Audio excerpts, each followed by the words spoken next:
So I've got a set of tyre pressure monitoring system kit 6 for the motorhome, and the instructions weren't great. They're okay for actually understanding how to do certain settings, but for the pairing side of things, not very good. This is the particular, if you want to call it, a brand. It's just stamped like that. I bought these from eBay, and they're not branded as such. So if you've got these here and are struggling with the actual pairing of them, stay tuned. I may have a fix for you.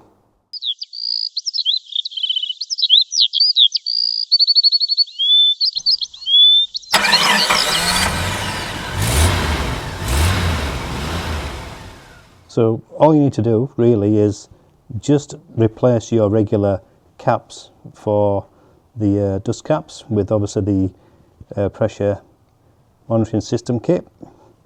Now I'll go through the whole sequence here of what I've got. So number one here is actually on the passenger front. That one there is number two for the driver front. This is now the passenger side. So number three is the outer of the rear tyres. Going down to number four there. That number four is for the inner, again for the actual rear of the passenger side. And then number five is for the rear of the driver side on the very internal. And then number six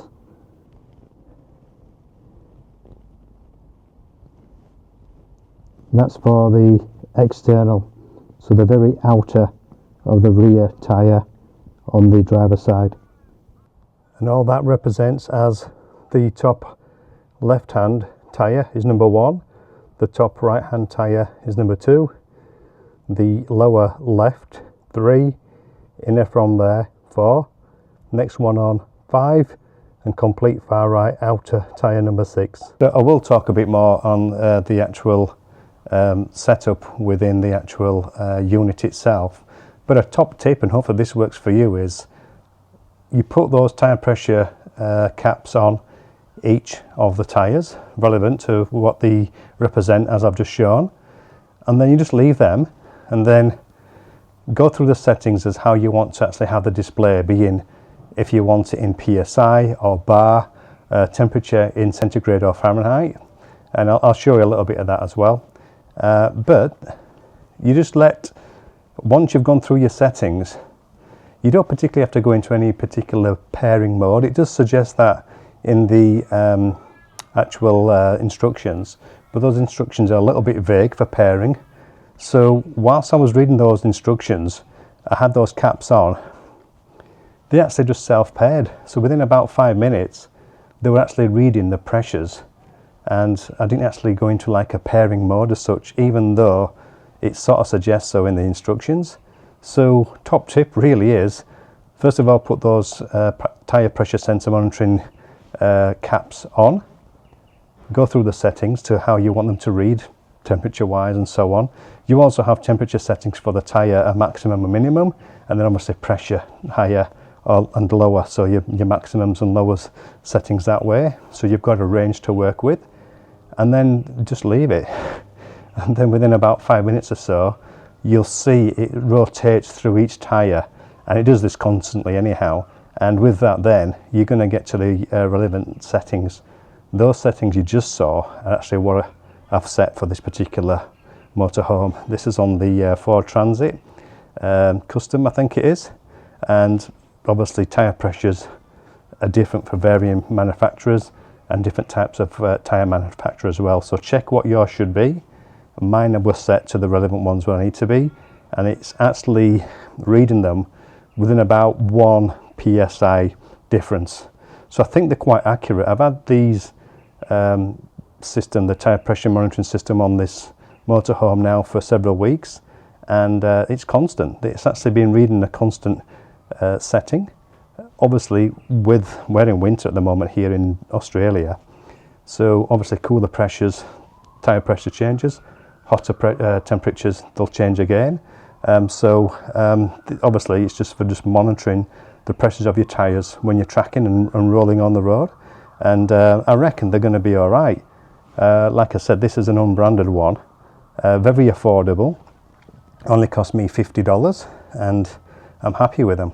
So that's where it's currently displaying at for my tyre pressures. 65 psi top left, top right being the driver side front, 66 psi, rear passenger left, bottom left hand corner, 54 psi, internal 54, internal driver side rear 54, and external 55. The actual buttons on this are very basic. This actually has solar power, a little panel there. So it'll obviously charge up via solar power. That's the on-off button. The middle button is the M for the mode, for the settings. And then the outer right one here is to flick right. And also that left button is a left button as well. So what I'm going to do is just go through the displays and how they represent. So if you press and hold the middle M button, I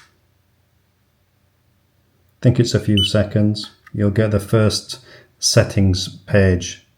It says 0 on here, and that's for the tyre pressure.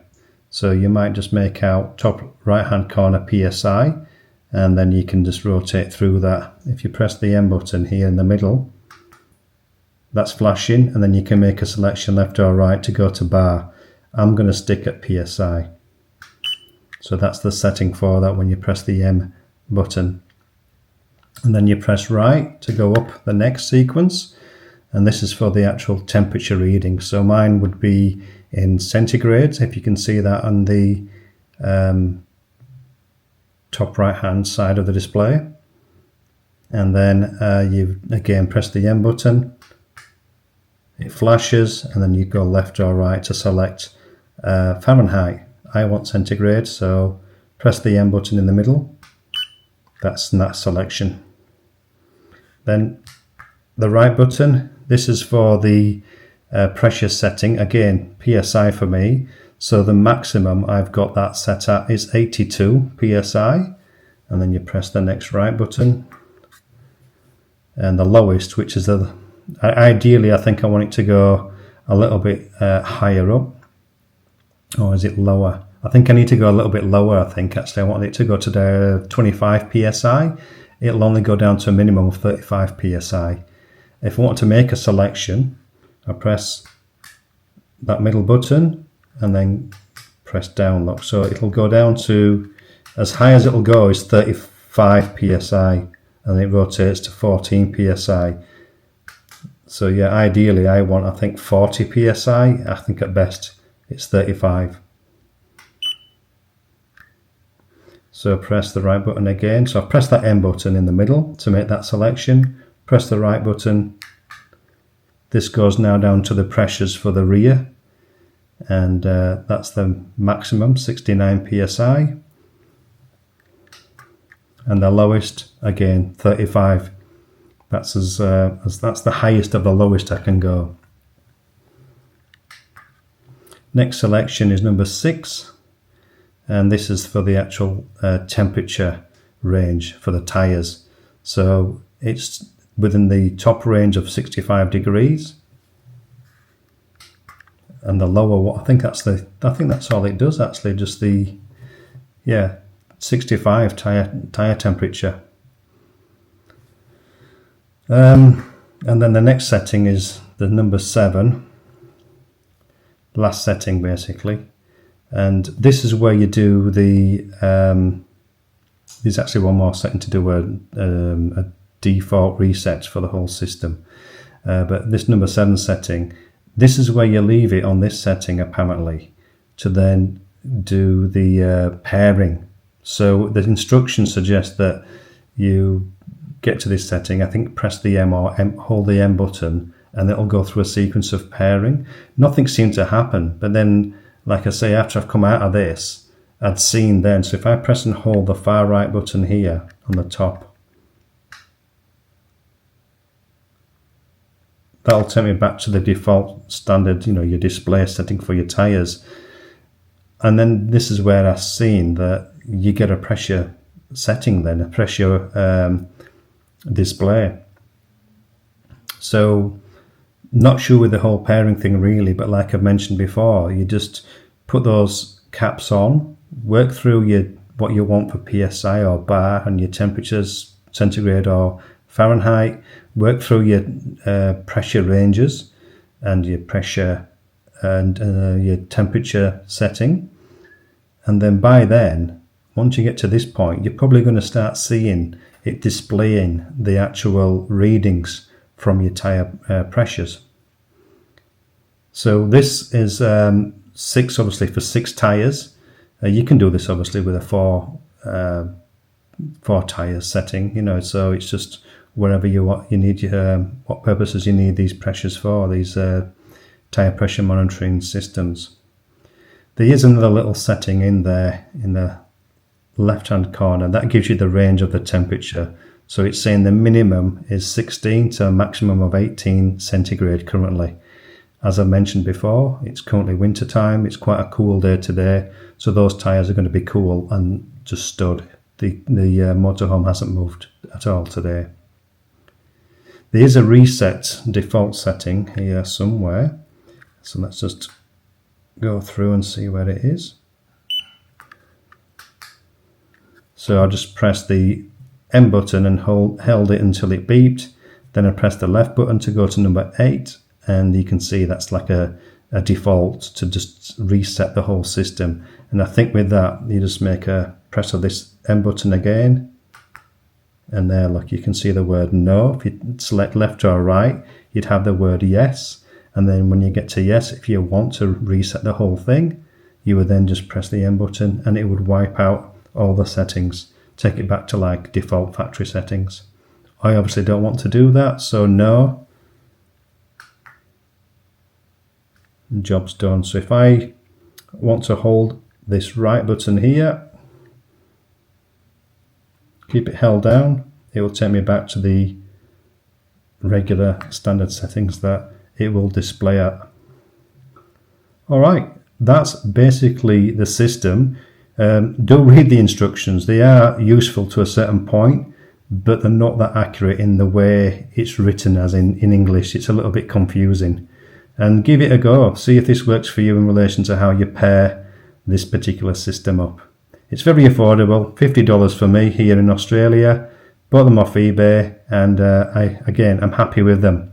Well, I hope that little video helps somebody in relation to actually pairing that system and how you install it. Install's very easy. It's just understanding the actual instructions and just pairing. So hopefully that's helped someone with that particular kit.